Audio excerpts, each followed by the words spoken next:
ពេលខ្លះអ្នកនរគ្នាពេលដែលយើងធ្វើការនៅក្នុង office ហើយអ្នកនរគ្នាធ្លាប់ជួបទេវាដូចជាសង្គ្រាមរវាងអ្នកម្នាក់និងអ្នកក្រោយចឹងណាអ្នកនរគ្នាទោះជាអ្នកនរគ្នាស្ថិតនៅក្នុងជាបុគ្គលិកថ្នាក់ទាបឬក៏ថ្នាក់លើសនឹងតិចក៏ដោយអ្នកនរគ្នាក៏អ្នកនរគ្នាត្រូវទទួលរងឥទ្ធិពលពីគេខាងលើមកដែរនៅកន្លែងនេះអ្នកនរគ្នាគឺមនុស្សម្នាក់តែងតែមាន personality រៀងៗខ្លួនហើយពួកគាត់តែងតែមានបបធម៌របស់គាត់នឹងរៀងៗខ្លួនអ្នកនរគ្នាអ្នកខ្លះចូលចិត្តធ្វើការបែបស្ងប់ស្ងាត់ឯករាជ្យភាពសន្តិភាពចឹងទៅហើយអ្នកខ្លះចូលចិត្តធ្វើការបែបតូងតាងផ្អើលគេផ្អើលឯងអីចឹងទៅហើយអ្នកខ្លះធ្វើការអាការងារតូចហ្នឹងក៏បំពងឲ្យទៅជាការងារធំចឹងទៅហើយអ្នកខ្លះការងារហ្នឹងធំប៉ុណ្ណាប៉ុន្តែអត់ចូលចិត្តឲ្យគេមករំខានឲ្យញ៉ៃគាត់ធ្វើតាម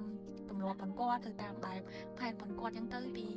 ពេលខ្លះគាត់ជួបបញ្ហាធំហើយក៏គាត់ព្រមបញ្ហាហ្នឹងឲ្យតូចពេលដែលគាត់ព្រមបញ្ហាតូចហ្នឹងហើយក៏គាត់ព្រមអត់ឲ្យមានបញ្ហាអញ្ចឹងអ្នកនរគ្នាបើអ្នកនរគ្នាជួបជាមួយនឹងស្ថានភាពបែបនេះជួបជាមួយនឹង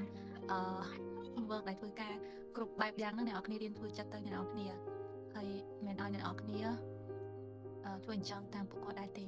អ្នកនរគ្នាត្រូវរៀនពីវប្បធម៌នៅកន្លែងការងារហើយបើសិនជាបុគ្គលិកដូចគ្នាដែលគាត់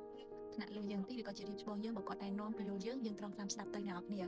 ខ្លាញ់ណាចំណុចខ្វះខាតមានតែពួកគាត់ហ្នឹងគឺមើលឃើញពីចំណុចខ្វះខាតផងយើងច្រើនអញ្ចឹងយើងយកអាល្អយកទៅអភិវឌ្ឍតែអ្នកល្អទេយើងក៏បោះវាចោលទៅព្រោះវាអាចធ្វើឲ្យគូរបស់យើងនឹងស្ទះដោយសារតែពាក្យសម្ដីមួយចំនួនខ្លះដែលយើងទទួលយកបានអញ្ចឹង